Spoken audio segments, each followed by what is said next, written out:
तस्य प्रसादात् भगवत् प्रसादो यस्य प्रसादान्न गति कुतोऽपि ध्यायुं स्तुवं स्तस्य यशस्त्रिसन्ध्यं वन्दे गुरो श्रीचरणारविन्दम्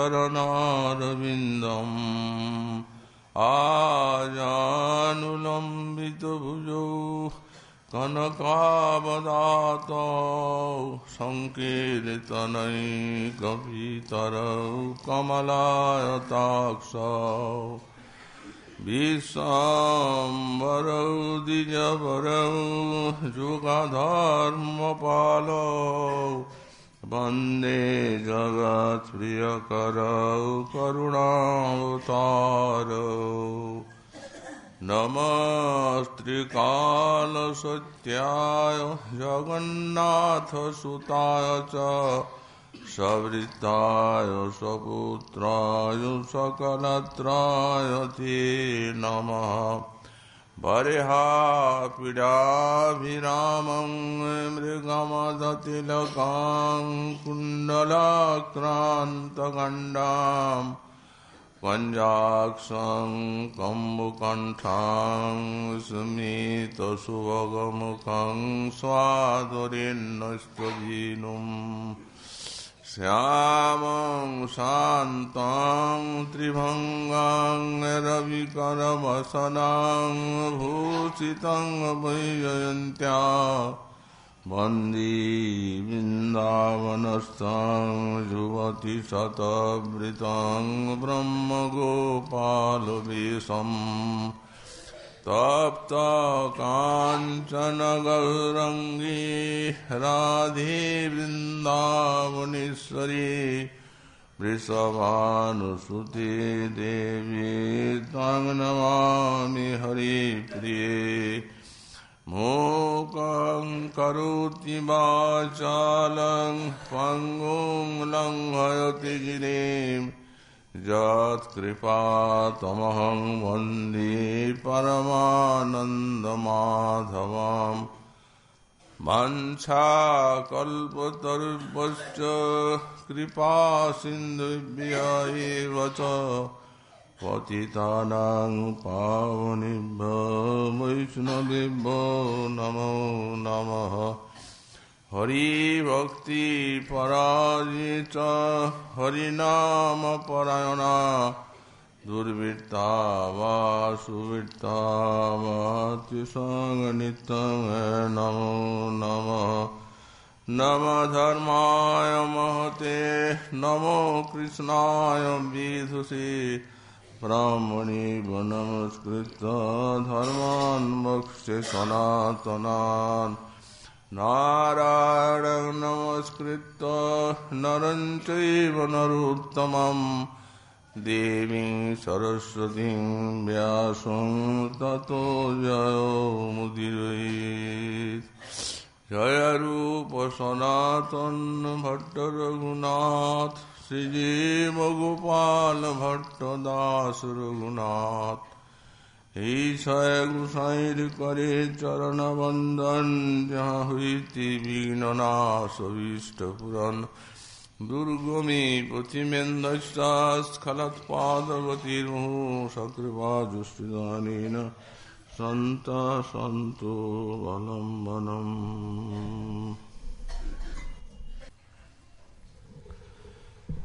कालिंदी कुलकल्पद्रुमतलो निलय प्रुल्लसात् केलिकन्दा वृन्दाटव्यां सदैव प्रकटतरो रहो वल्लवी भावभव्या भक्तानां हृत्सरोदे मधुररस सुधा सन्धिपादारविन्दा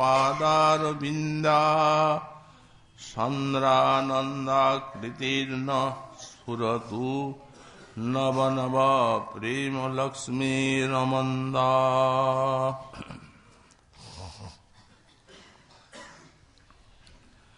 कलिजुग पावनावतार শ্রী শ্রী গৌরাঙ্গ মহাপ্রভুর পরম অন্তরঙ্গ পার্ষদ পরম পূজ্যপাদ শ্রী শিল প্রবোধানন্দ সরস্বতী চরণ তার শ্রী শ্রী রাধারস সুধানিধি গ্রন্থে 127 সংখ্যক শ্লোকে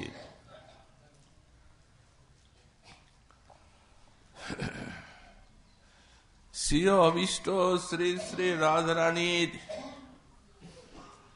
স্ফূর্তি কামনা করতে গিয়ে বললেন, কালিন্দী কুলকল্প দ্রুমতল নিলয় প্রুল্লসাৎ কেলিকন্দা বৃন্দাটব্যাং সদৈব প্রকটতর রহো বল্লভী ভাবভব্যা ভক্তানাং হৃৎসরোজি মধুর রস সুধা সন্দীপাদারবিন্দা সান্দ্রানন্দাকৃতির্ন স্ফুরতু নব নব প্রেম লক্ষ্মীরমন্দা।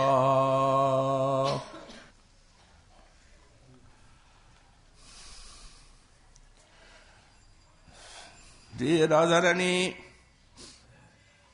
কালিন্দী কুলকল্প দ্রুমতল নিলয় প্রল্লসৎ কেলিকন্দা, কালিন্দী কুলে কল্পতরুর নিলয়ে অর্থাৎ কল্পতরুর তলে যে সব কুঞ্জগৃহ, সেই কুঞ্জ নিলয়ে প্রল্লসাৎ কেলিকন্দা যে সব ব্রজবালা উল্লসিত কেলি রস তাদের প্রাণ প্রিয়তম শ্যাম সুন্দরকে আস্বাদন করান,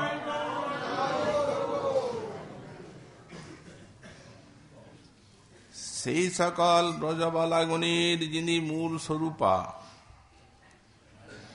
এবং বৃন্দাটব্যাং সদৈব প্রকটতর রহ বল্লভী ভাবভব্যা, আর শ্রী বৃন্দাবনে সদৈব প্রকটতর রহ বল্লভী অর্থাৎ সর্বদা প্রকাশ্যভাবে বিরাজমানা যে সব রহবল্লভী অর্থাৎ পরকীয় ভাববতী সব গোপিকাগণ, তাদের আপন আপন ভাবের দ্বারা আরাধ্যা ভক্তানাং হৃৎ সরোজে মধুর রস সুধা সন্দীপাদারবিন্দা, এবং যারা ভক্তজন তাদের হৃদয় সরোজে মধুর রস সুধা সন্দীপাদারবিন্দা, তাদের হৃদয় সরোজে যিনি যার চরণারবিন্দ থেকে অজস্র মধুর ধারা খরিত হয়ে আর সেই হৃৎসরোজকে আপ্লাবিত করে আনন্দে রসে, সেই সান্দ্রানন্দাকৃতির ন স্ফুরতু নব নব প্রেম লক্ষ্মী রমন্দা, সেই নব নব প্রেম লক্ষ্মী রমন্দা সান্দ্রানন্দাকৃতি, সান্দ্র আনন্দই যার আকৃতি, এই প্রকার নিত্য নব নবায়মান প্রেম লক্ষ্মী প্রেম রসির কমলা স্বরূপিণী যে শ্রী রাধা, তিনি নস্মাকং হৃদয়ে স্ফুরতু, তিনি আমাদের হৃদয়ে স্ফুরিত হন। শিল গোস্বামীপাদ স্বরূপাবিষ্ট দশায় এর পূর্বে স্ফূর্তির ভিতরে আস্বাদন করেছিলেন সেই লীলা। শ্রী শ্রী রাধা গোবিন্দের সেই প্রেম বিলাস বিবর্ত লীলা। তারপরে শ্লোকগুলি তাঁর সাধক দশারই উক্তি। তো যেভাবে তিনি রাধারানীর মুখখানিকে বর্ণনা করেছেন পূর্বের দুইটি শ্লোকে, যে সব অলৌকিক ভাবে দৃষ্টান্ত দেওয়ার প্রয়াস করেছেন, এই সকল ভাব ভাষা এই বিশ্বের ভাব ভাষার সঙ্গে মিলবে না। বস্তুত অতীন্দ্রিয় জগতের যে ভগবত রূপ গুণাদি, তার মাধুর্যে যাদের অন্তর রসায়িত ভাবিত, তারা কারুণ্যবশত সেই রূপ গুণ লীলা মাধুর্যাদি বিশ্বের ভক্ত সমাজকে জানাবার জন্য, আস্বাদন করাবার জন্য ইচ্ছা করেন। এই জন্যই স্বীয় অনুভূতি তারা গ্রন্থাকারে বা কাব্যাকারে প্রকাশ করার চেষ্টা পান। কিন্তু জগতের মানুষকে সেই অতীন্দ্রিয় অলৌকিক পদার্থের যে উপলব্ধি বা জ্ঞান দিতে হবে, তা তো জগতের ভাষা দিয়েই বোঝাতে হবে। কিন্তু বিশ্বে এমন কোনো ভাষা নাই যে ভাষা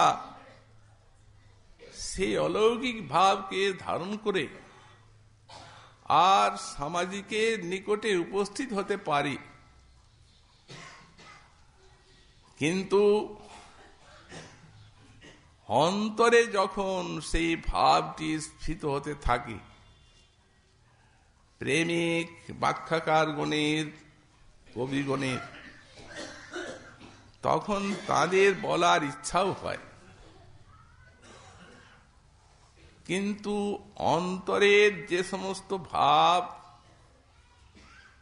সেগুলিকে বহন করবে তো ভাষা,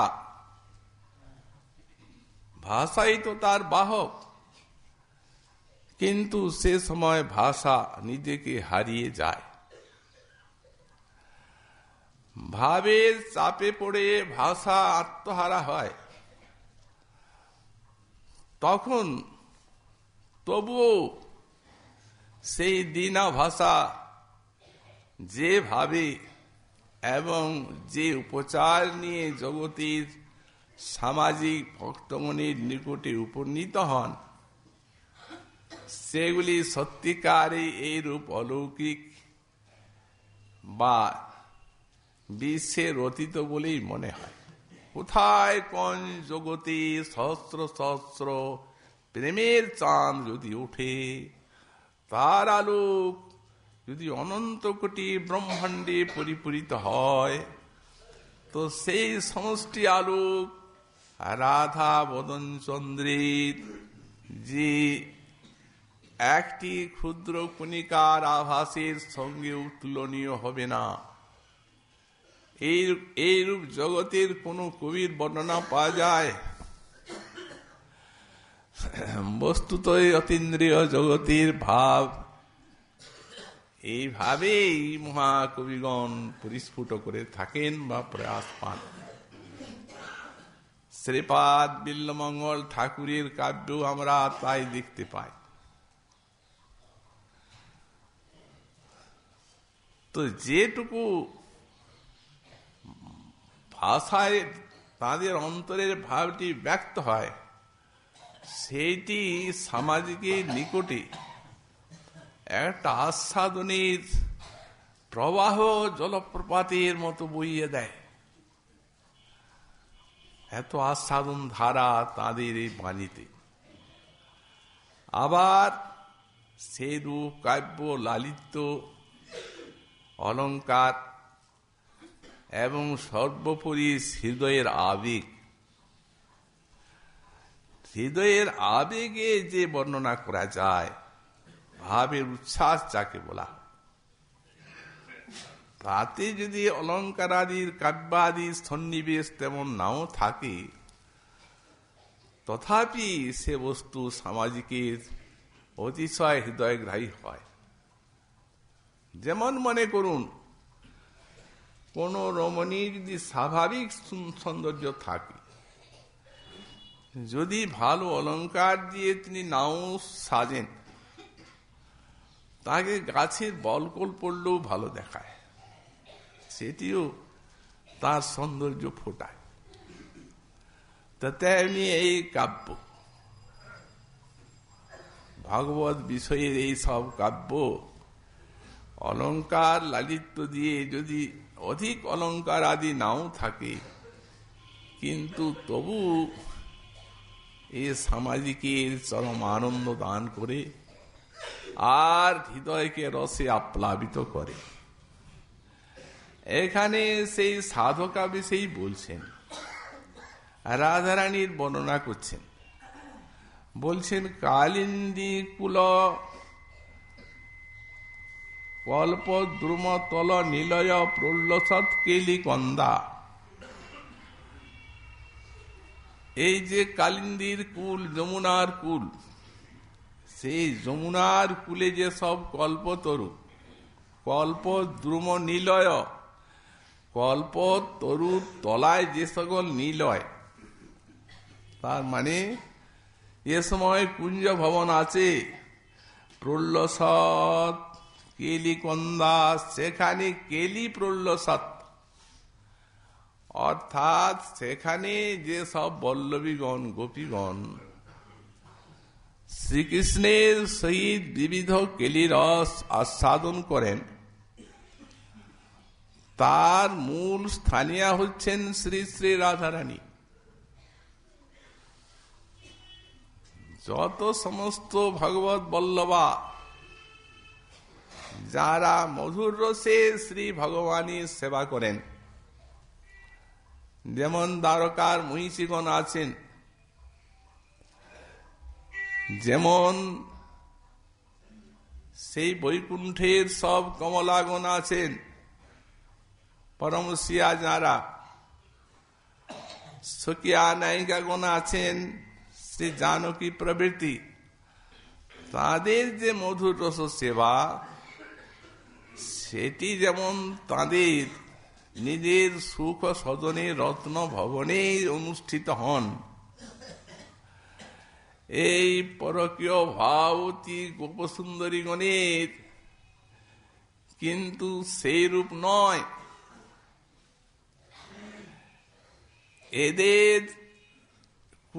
এদের কেলিনিলয় হচ্ছে সেই কুঞ্জ ভবন, কারণ এদের অন্তরে যুগ মায়া দিয়েছেন তাদের সেই মধুর ভাবকে উচ্ছ্বসিত করার জন্য পরকীয় ভাব। এই জন্যই শ্রী গোস্বামীপাদ বললেন, রাগ উল্লাস বিলঙ্ঘিতার্য পদবী বিশ্রান্তয়া পুদ্ধুরা শ্রদ্ধা রজ্জত অরুন্ধতি মুখা প্রুখী কেলি সতী বৃন্দে নবন্দে হিতা আরণ্যাপি মাধুরী পরিমল বাক্সিপ্ত লক্ষ্মী শ্রিয় তা ত্রৈলোক্য বিলক্ষণা দদতু বহ কৃষ্ণায় সখু সুখম। শ্রী উজ্জ্বলের আরম্ভে যখন পরকীয় ভাবের যখন উল্লাস বর্ণনা শুরু করছেন, তখন বলছেন রাগ উল্লাস বিলঙ্ঘিতার্য পদবী। নান্দিমুখী তাকে বলছেন শ্রী শ্রী পূর্ণমাসী। যে সমস্ত এই ব্রজকান্তা গোপীগণ অনুরাগের উল্লাস বশত রাগ উল্লাস বিলঙ্ঘিতার্য পদবী, আর্য পদবীকে লঙ্ঘন করেছেন, অর্থাৎ এই কুলধর্মাদিকে অনুরাগে লঙ্ঘন করেছেন, রাগ উল্লাসে, অনুরাগে উল্লাস বশত। বিশ্রান্ত পদ্মরা শ্রদ্ধা রাজ্যত অরন্ধতি মুখী বৎসতি বৃন্দেন বন্দে হিতা। তাদের যে ইহিতা অর্থাৎ অনুরাগময় কুঞ্জে অভিসার এবং কুঞ্জ উৎকণ্ঠাময় কুঞ্জ মিলনাদি লীলা, এই সকল লীলা এবং অনুরাগময় সব তাদের অভিসারাদিকে, এই চেষ্টাকে অরন্ধতি মুখী সতী বৃন্দে ন বন্দে হিতা, অরন্ধতি মুখা সতী বৃন্দ বন্দনা করে থাকেন। তো অরন্ধতি হচ্ছেন মহাসতী। তিনি কিভাবে ব্রজবালার এই চেষ্টাগুলিকে বন্দনা করেন? তিনিও কি এইভাবে তার পতির নিকটে অভিসার করবেন? বললেন না, তা কখনো হয় না, কারণ ইনি তো মহাসতী। তাহলে ব্রজরমণীগণ যেভাবে এই পরকীয় ধর্মে অভিসার করছেন, তিনি কি সেইভাবেই অভিসার করবেন শ্রীকৃষ্ণের নিকটে? বললেন না, তার তো বাৎসল্য ভাব। তাহলে কোন অংশটাকে তিনি করছেন বন্দনা? বললেন দেখুন, এই জগতে বর্ণাশ্রম ধর্ম আছে, পুরুষগণকে বিবিধ প্রকার বর্ণাশ্রম ধর্ম পালন করতে হয়,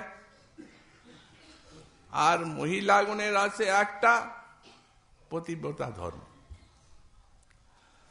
তো এখন এই যে ধর্ম, এই ধর্ম কতদূর পর্যন্ত পৌঁছাবে, এর ফল কি? এ পৌঁছে দিবে পরম ধর্মের কাছে, ঈশ্বর ভক্তির কাছেই তো পৌঁছাবে। তো সুতরাং যত বর্ণাশ্রম ধর্ম থাক, ভাগবত বলছেন তাবৎ কর্মাণি কুর্বিত ন নির্বিদ্যেত যাব, কিংবা মত কথা শ্রবণাদু বা শ্রদ্ধা যাবন্ন যাহতে। এই তো ভগবান বলছেন, ততদিন পর্যন্ত বর্ণাশ্রম ধর্ম করবেন পুরুষে, আর পতিব্রতাও ততদিন পর্যন্ত পাতিব্রত ধর্ম করবেন, যতদিন পর্যন্ত না কর্মে নির্বেদ আছে। কর্মে যদি নির্বেদ এলো তো জ্ঞানের অধিকার এসে গেল, অথবা মত কথা শ্রবণাদৌ বা শ্রদ্ধা যাবন্ন যাওতে, আমার কথা শ্রবণাদিতে যতক্ষণ না শ্রদ্ধা হয়। তাহলে ভক্তি পরম ধর্ম এলো, পরম ধর্মের অধিকার তু গেল। তেমনি মহাসতী বৃন্দ তারা কন্দর্পের মতো পুরুষ এলেও সেদিকে মন দেবেন না, কিন্তু নারায়ণ যদি আসেন তো নারায়ণ উপাসনা করবেন কিনা? কারণ নারায়ণ উপাসনা এটাই তো এই পতিব্রতা ধর্মের ফল, তা নিশ্চয়ই করবেন।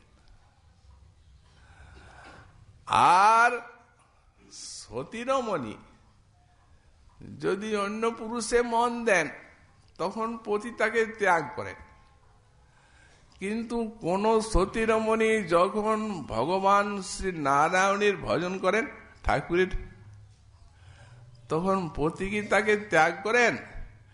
পতি তাকে মস্তকে ধারণ করেন। পতি বলেন ভজন তো হলো না আমার, কিন্তু ভাই আমার স্ত্রী যা ভক্ত, তাতে নিজেকে ধন্য বলে মনে হয়, তার জন্য হয়তো আমাকে ঠাকুর কৃপা করবেন। তো সুতরাং পতিব্রতা ধর্মের সেইটি চরম ফল। কিন্তু এদের কাছে নারায়ণ তো দূরে, যদি গোবিন্দই নারায়ণ রূপে 4 হাত নিয়ে নারায়ণের মতো আসেন তো এরা নেবে? ওই ত্রিভঙ্গ ভঙ্গিম ঠাম মুরলী বদন আর গোপবেশ বেণুকর, ইহা ছাড়ি কৃষ্ণ যদি হয় অন্যাকার, গোপী ভাব নাহি যায় নিকটে তাহার। তার প্রমাণই হচ্ছে বসন্ত রাস। গোপী ভাব সেইখানে গেল না, রাধারায়ের নিকটে তো রাখতেই পারলেন না, নিজের বেশটি বেরিয়ে পড়ল। এই জন্যই অরুন্ধতী প্রমুখা বন্দনা করেন এদের ওই অভিসারাদি চেষ্টাকে। আরণ্যপি মাধুরী পরিমল বাক্সীপ্ত লক্ষ্মী শ্রিয়, এরা বন্যবাসিনী বটেন, কিন্তু প্রেম মাধুর্যের পরিমলে কমলাগণকে বহু দূরে নিক্ষেপ করেছেন এরা। এদের ভাবটি এই প্রকার অনুরাগের চরমতা। নিজেরই আনন্দিনী শক্তি রাধা কৃষ্ণ এক আত্মা, মৃগমদ তার গন্ধ জৈষ বিচ্ছেদ, অগ্নি অগ্নি জ্বালাচয় কবু নহে ভেদ, তৈছে রাধা কৃষ্ণ দহে একই স্বরূপ। শক্তি শক্তিমান, কিন্তু রসের ক্ষেত্রে অনুরাগের ক্ষেত্রে দূরে সরিয়ে দিয়েছেন যোগমায়া, পরস্পরকে করেছেন দুর্লভ। পরস্পরের মিলনে অত্যন্ত অভিন্ন তত্ত্ব রস আস্বাদন করতে দুই হলেন, কিন্তু পরস্পরকে করে দিয়েছেন অতি দূরে। বহু বাধা এনে দিয়েছেন। গোপনে গোপনে মিলতে হবে, ঘরে নয়। সেই বৃন্দাটবী নিকুঞ্জ মন্দির কেলিকুন্দ, সেইখানে। এই জন্য ভগবান শ্রীকৃষ্ণই বললেন, মো বিষয়ে গোপীগণের উপপতি ভাবে যোগমায়া করিবে আপন প্রভাবে। আমি হনা জানি, তাহা না জানে গোপীগণ, জানলে তো খেলা শেষ। কারণ তারই যে আনন্দিনী শক্তি যদি জানতে দিলেন যোগমায়া, তাহলে তো আর অসার এলো না। গোপীগণ তো জানেনি না, অবিরত সর্বজ্ঞতা শক্তি যাকে সেবা করছে, তিনিও বলছেন আমিও না জানি, আমিও জানি না। তাহা না জানে গোপীগণ, দোহার রূপে গুণে দোহার নিত্য হরে মন, ধর্ম ছাড়ি রাগে দুহে করায় মিলন, কভু মিলে কভু না মিলে দৈবের ঘটন। ভগবানের উপরে দৈবের কোনো হাত আছে নাকি? দৈব মানে তো অদৃষ্ট। ভগবানও অদৃষ্টের অধীনে চলেন? বললেন না না, দেব শ্রী ভগবান তস্যেদং লীলা শক্তি বৈভবম। ওই যোগমায়া শক্তির বৈভবে শক্তি উচ্ছ্বসিত করবার জন্য পারস্পরিক আকর্ষণ। ধর্ম ছাড়ি রাগে দোহে করায় মিলন, কভু মিলে কভু না মিলে দৈবের ঘটন। এই সব রস নির্যাস করিব আসান, এই রসের নির্যাস। এই স্বকীয় পরম সিও কোথাও এই বস্তু হবে না। এই দ্বারে করিব সব ভক্তির প্রসাদ। এই ব্রজের নির্মল রাগ শুনি ভক্তগণ, তারা রাগ মার্গে ভজে যেন ছাড়ি ধর্ম কর্ম। এটা হচ্ছে বিশ্বজীবের প্রতিদান। অদ্ভুত। যা এখন মহাপুরুষ যুগের মানুষের একচেটিয়া ভজন। সেমন যোগমায়া করিবেন আপন প্রভাবী, যে শ্রীজীব যা তার পূর্বানুরাগ বর্ণনায় শ্রী গোপাল সম্পুতে লিখেছে। বৃন্দা দেবী বনাধিষ্ঠাত্রী দেবী, তার পর্যন্ত মোহ, অন্যের কথা দূরে থাক। তিনি ছুটে গেলেন পূর্ণমাসী দেবীর নিকটে, মুখ শুকে আছে।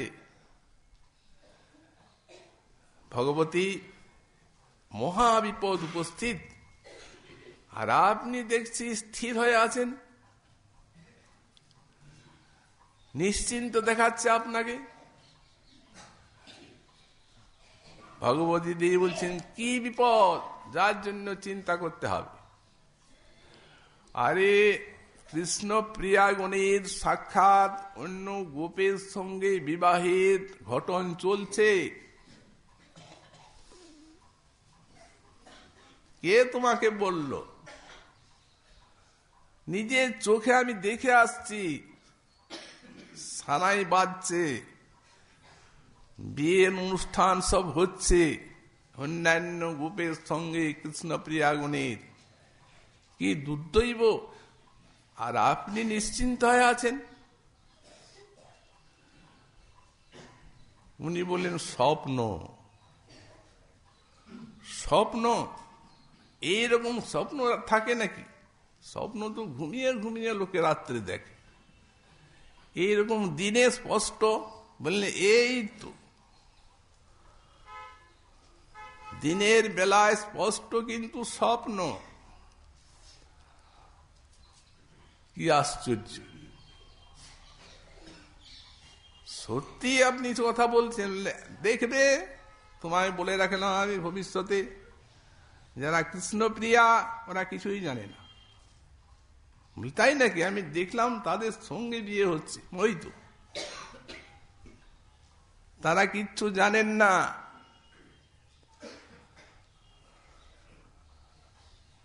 এত দূর পর্যন্ত করতে হলো।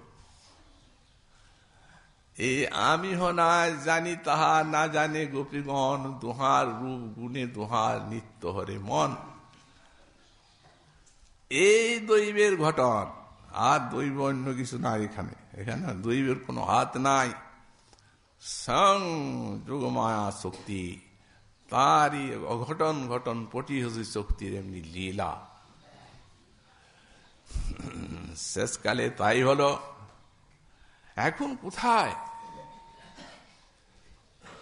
জিজ্ঞাসা করছেন, এখন তাদের যে বিয়ে হলো তুমি দেখলে, সানাই বাজলো, এখন কৃষ্ণপ্রিয়াগুণ কোথায়? এখন তো বালিকা, এখন আপন আপন গৃহে আছেন। শ্বশুর বাড়ি যাওয়ার সময় হলো, দিরাগমনের কাল। তখন মা বাবা বলছেন, ওগো তোকে তো শ্বশুর বাড়ি যেতে হবে, শ্বশুর বাড়ির থেকে নিয়ে যাওয়ার জন্য লোক এসেছে। ওদের মাথায় তো আকাশ ভেঙে পড়লো। আরে শ্বশুর বাড়ি, আমার আবার বিয়ে কবে হলো? আমি কিছু জানি না। অন্য গোপের সঙ্গে বিয়ে হয়ে গেল। দেহ মন প্রাণ কৃষ্ণের চরণে সমর্পণ করে রেখেছি বাল্যকাল থেকে। মহাজন বলছেন, তো স্বতঃসিদ্ধ জিনিস কিনা। অতএব প্রকট লীলায় ওই বাল্যকালের থেকে, যখন থেকে জ্ঞানোদয়, ধুলো খেলা, বালক বালিকা, তখনের থেকে সব দিয়েছেন ঠিক, সব সমর্পণ। কিন্তু তখন এই ভাবের জাতি ছিল না। সাধারণভাবে বালক বালিকা যেমন খেলে, কিন্তু ভালোবাসায় হৃদয় দিয়েছেন। কিন্তু জাতি নাই, মানে বালিকা তো কুমার কুমারী, কুৎসিত মার যাভ্য, যেখানে মার মানে গন্ধর্ব উপস্থিত। আয়াতে বয়সন্ধু, যখন বয়সন্ধিটা এলো তখন তো সম্ভোগ তৃষ্ণা জাগলো, মিলনাকাঙ্ক্ষা। তো সেই মিলনাকাঙ্ক্ষাটা কোথায় জাগলো? মানে রত্যাক্রান্ত মনসী অজনিষ্ঠ। এই জন্যই তো সমর্থারতি হলো। এখন যখন বয়সন্ধি এলো তখন তো মিলনের আকাঙ্ক্ষা জাগলো, যেমন নায়ক নায়িকা স্ত্রী পুরুষে জাগে। তো সেই আকাঙ্ক্ষাটা কৃষ্ণের সঙ্গে মিলনের জন্য জাগলো কোথায়? মানে রত্যাক্রান্তে মনসী অজনিষ্ঠ। ওদের মনটা কৃষ্ণরতি কর্তৃক আক্রান্ত। কেমন আক্রান্ত? বললেন যেমন এই আগুন জ্বলছে, সেইটাতে যদি কোনো একটা লৌহ পড়ে যায়, লৌহ শলাকা, তো ওটাও আগুনের মতোই হয়ে যায়, আগুনেই হয়ে যায়, একটা সত্তা মাত্র থাকে। তো বললেন তেমনি ওদের সম্ভোগ ইচ্ছাটা তখন ওই কৃষ্ণ সুখের জন্যেই কৃষ্ণ সুখ ভাবনাময় হয়ে গেল। বাল্যকালের থেকেই তো রতি আছে, কৃষ্ণকে কিভাবে সুখ দেবেন, আমার জীবন এই কাম্য। তখন দেহের দ্বারা কৃষ্ণ সেবা আকাঙ্ক্ষা জাগলো, নাম হলো মধুরারতি। এই তো এই জন্য সমর্থা হয়ে গেল। কৃষ্ণকে একান্ত বশীকরণের সমর্থা, তারপরে আত্মসুখ ভাবনাকে সম্পূর্ণরূপে কবলিত করতে সমর্থা। কিন্তু এই পরকীয় ভাব না এলে এই সমর্থারতিও এই মহাভাব দশা উন্নীত হবে না। কেন হবে না? মহাভাব দশা, স্বকীয় ভাবে মহাভাব দশার কি অসুবিধা আছে? শ্রীজীব লিখেছে নিবারণা না হলেও মহাভাব হবে। তুমি বলে নিবারণা না থাকলেও যদি মহাভাব হয়, এটা যদি শ্রীজীবের ঠিক হাদ্য হয়, হাদ্য কথা হয়, তাহলে তো উনি কেন লিখলেন ওই কথা? উনি সে একই আচার্য যিনি লিখলেন নিবারণা না হলেও হবে মহাভাব, গোপীগণের রতি। তাহলে যখন উনি লক্ষণটা করছেন যে অনুরাগ, এই অনুরাগ আসছে কোত্থেকে? লোচন রচনী টিকা। এই জন্য লোচন রচনী নাম দিয়েছেন। চোখে দেখতে ভালো লাগবে, কিন্তু মনে চিন্তা করে নিতে হবে। প্রথমেই লিখে দিয়েছেন পূর্বাপর দুটা আছে, কিঞ্চিত অপরের কথাতে বলতে হবে, আর কিঞ্চিত নিজের জন্য বলছে। স্বেচ্ছায়া লিখিত কিঞ্চিত, কিঞ্চিত পরেচ্ছয়া, হেলা পরেচ্ছা। কারণ পূর্বাপর যেটায় মেল আছে সেইটা স্বেচ্ছা, আর যেটায় পূর্বাপর মেল নাই সেইটাই পরেচ্ছা। তো তারই কোথায় যেটার সঙ্গে মেল নাই। তিনি বললেন এই যে রতি, এই সমর্থা, পরকীয়া ভাব ব্যতীত কখনোই হবে না মহাভাব। লোচন রচনীর টিকায় লিখেছেন যে এই যে অনুরাগ, এই অনুরাগ দশা পর্যন্ত উঠবে, মহিষীগণেরও আছে, তারপরে তো মহাভাব। তো অনুরাগটি হচ্ছে যখন রাগ পরমকাষ্ঠা প্রাপ্ত হয় তখন সেইটিকে অনুরাগ বলা হয়। তাহলে রাগ পরমকাষ্ঠা কোনখানে প্রাপ্ত হয়, রাগের লক্ষণটা জানতে হবে।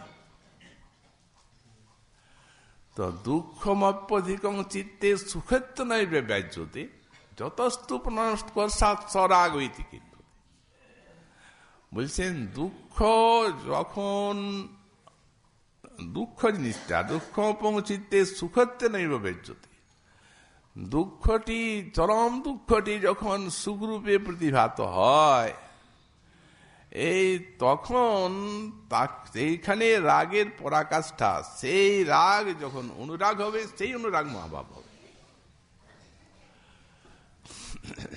তা না হলে হবে না। তো দুঃখস্য পরম কাষ্ঠা কুলবতী নাং স্বজন আর্য পথাভ্যাং ধ্বংস এব নাগ্নাদি নচ মরণম। এটা লোচর রচনী টিকা তার নিজের বলেন, এই যে কুলবতী গণের দুঃখের পরম কাজটা কোথায়? দুঃখস্য পরম কাষ্ঠাং কুলবতী নাং আর্য পথাভ্যাং ধ্বংস এব। যখন পতিব্রতা ধর্ম নাশ হওয়ার সময় হয়, এইটি দুঃখ চরম। নাগ্নাদির নচ মরণম। কুলবতী সতীরমণী যখন তাদের পতিব্রতা ধর্ম নষ্ট হওয়ার সময় হয়, তখন তারা অগ্নিতে ঝাঁপ দিয়ে কিংবা আত্মহত্যা করে মরণকে বরণ করে আর কুলধর্মকে রক্ষা করেছে, তার প্রমাণ হিন্দু সমাজে কোটি কোটি আছে, হাজার হাজার। তাহলে বলতে হবে যে এই যে আর্যপথ ধ্বংস, এইটি পতিব্রতা রমণীগণের দুষ্টর্য সবার থেকে। সুতরাং যেখানে পতিব্রতা রমণীগণের আর্যপথ ধ্বংসের সমস্যা আছে, সেটি যখন সুখের সহিত বরণ করা হবে, সেই অনুরাগটি মহাভাব হবে। তাহলে বোঝা গেল যে তিনি নিজেই স্বীকার করিলেন এই ভাবটাকে। তারপরে শেষকালে কি করবেন?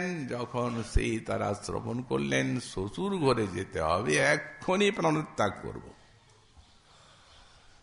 যে দেহে কৃষ্ণ সেবা হবে না, আমার অজ্ঞাত সারে কিভাবে মা বাবা বলছে যখন, তখন তো হয়েইছে। বালিকা, আমি তো জানি না কি অবস্থায় যে আমার বিয়ে হলো, তো এখনই আমাকে প্রাণত্যাগ করতে হবে, যমুনার জলে প্রবেশ করব, এক্ষুনি। বেরিয়ে গেলেন। তেমনি যমুনার খেলা, বেরিয়ে গেলেন তো বেরিয়ে গেলেন, কেউ কাকে চিনেন না। এই ৩০ কোটি যত গোপবালা সমস্ত কৃষ্ণ প্রিয়ার এক জায়গায় মিলন হয়ে গেল, সবারই একই অবস্থা। এমন খেলা, অঘটন ঘটন পটিও শ্রী শক্তি চৌমায়ার মিলন হয়ে গেল। চেনেন না, ভাই তুমি কি, কোথায় যাচ্ছ? কি আমার এইরকম মা বাবা, আমার অজ্ঞাত সারি, কৃষ্ণই আমার প্রাণ, প্রাণের প্রাণ, আর অন্যের সঙ্গে বিয়ে দিয়ে দিয়েছে শুনছি, শ্বশুর বাড়িতে যেতে হবে, এখনই প্রাণত্যাগ করব। সবারই একই কথা। তাহলে ভাই সকলে চলো হাতে ধরাধরি হয়ে যমুনা দেবীর কাছে গেলেন। হে যমুনে, তোমার কাছে এই বর প্রার্থনা করি, এই বর দাও যেন এই দেহ ত্যাগ করে জন্মান্তরে শ্রীকৃষ্ণকে প্রতিরূপে পাই। এই বর প্রার্থনা করে মরবেন, হ্রদে প্রবেশ করছেন। যমুনা সরে সরে যাচ্ছেন, কি সর্বনাশ, কৃষ্ণ প্রিয়াগুণ এইভাবে। তারপরে আকাশবাণী হচ্ছে, মরবেন না আপনারা, যে দুঃখের জন্য আপনারা মরতে চাচ্ছেন, এই সেই দুঃখ আপনাদের থাকবে না, হবে না। মনকে শান্ত করুন। আকাশবাণী হলো। তারপরে এলেন পূর্ণমাসী দেবী, বৃন্দা এবং যমুনা। কি হচ্ছে?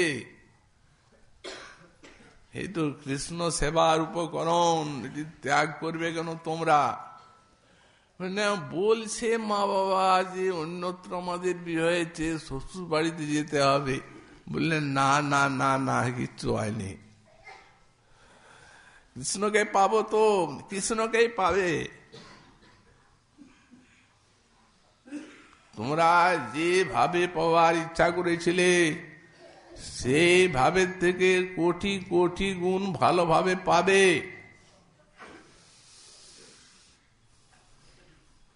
ব্রজগোপীগণ সব অন্তরে, আপনি আছেন দেবী, আপনার বাক্যে বিশ্বাস, আপনি সব সমাধান করবেন, কোনো চিন্তা নাই।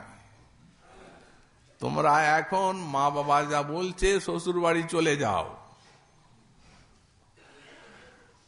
বৃন্দাদি বলছেন, দেবী তো কিন্তু এটা এড়াবেন কোথায়? এদের যে কলঙ্কটা হবে সেটা এড়াবেন কোথায়? আর সেই কলঙ্কের জন্য কে দায়ী? লোক থাকতে পারবে না। কেন থাকতে পারবে না? বললেন, যেহেতু মায়া মুক্ত পুরুষ শ্রী শুকদেব তাদের মহিমা কীর্তন করবে।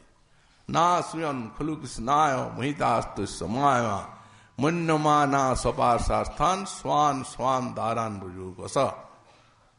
মহারাজ পরীক্ষিত যখন জিজ্ঞাসা করলেন যে ভগবান,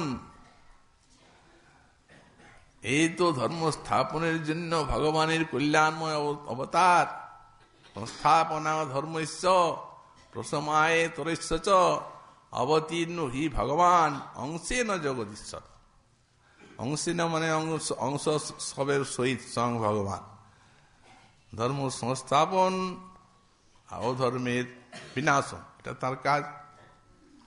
সকথং ধর্ম সেতুনাং কর্তা বক্তা বিরক্ষিতা প্রতিপমাচরদ ব্রহ্মণ পরদ্বারা বিমর্শনম। তো তিনি এরকম কাজ কেন করলেন? এই পরাধারা অবিমর্শন লীলা, এটা জগৎকে কি শিক্ষা দিলেন? উনি আর প্রশ্নটিকেই চেপে দিলেন। প্রথম মহারাজ, উনি জানেন এটা মহারাজের প্রশ্ন নয়, এখানে কর্মী জ্ঞানী যোগী অনেক আছে। মহারাজ তো ভক্ত, ভক্তের এই জাতীয় কখনো ধারণা হয় না, ভগবানের লীলা। তো সুতরাং তাদের জন্য ইনি জিজ্ঞাসা করছেন। বললেন, তেজিও সানুত সায় বর্ণে সর্বভুজু যথা ধর্ম ব্যতিক্রম দিষ্ট ঈশ্বরাঞ্চ সাহসম। ইনি ঈশ্বর পরমেশ্বর এইটা মনে করে রাখবে। অতএব অগ্নি যেন সর্বভুক, এর কোনো দোষ নাই। তো বিশেষত গোপগণ কি করেছেন? কোন রকম অসূয়া কৃষ্ণের প্রতি, তাও বলে দিয়েছেন। না শুন খলু কৃষ্ণায় মহিতাস্তস্য মায়া, ওই পর মায়া করিবেন আপন প্রভাব, একটা করে ছায়া দিয়ে রেখেছে। মন্যমানা সপাশাস্থান শান শান দারান ব্রজৌকস। তারা নিজে তো দেখছে যে ছায়াগুলোকে, কিন্তু সেই তাদেরই ছায়া, এই জন্য স্পর্শ নাই, ছায়াগুলোর সঙ্গে স্পর্শ নাই। মূল তো ছেড়ে দেন, মূলের তো কোনো দেখাই পায় না কোনো কালে। সঙ্গোপনের সুরক্ষা করছেন যে মায়া, অঘটন ঘটন পটিয়সী শক্তি।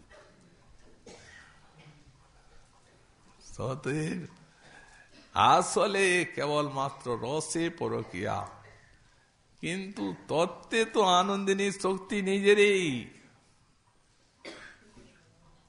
অনুরাগটিকে বাড়াবার জন্য ধর্ম ছাড়িয়ে রাগে দোহে করায় মিলন, কবু মিলি কবু না মিলি দৈবের ঘটন, এইসব রস নির্যাস, এলা চরম রসে নির্যাস। এই জন্যে পরকীয় ভাবে অতি রসির উল্লাস, ব্রজবিনা ইহার অন্যত্র নাহি বাস।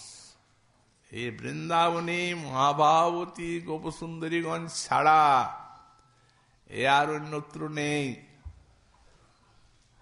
এই জন্য সুকমুনি বললেন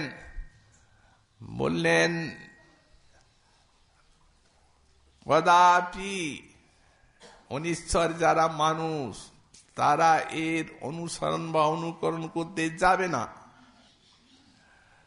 যেমন মহাদেব ছাড়া যদি অন্য কোনো ব্যক্তি বীজ খায়, যেমন তৎক্ষণাৎ মরে যায়,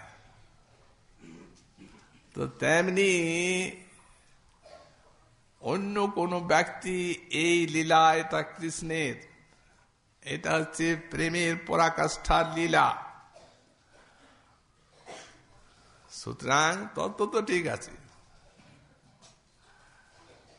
রসে পরস্পর আকর্ষণটিকে অসমর্থ রূপে বর্ধিত করার জন্য এই জন্যই কুঞ্জে মিলন, ঘরে নয়, গোপনে গোপনে।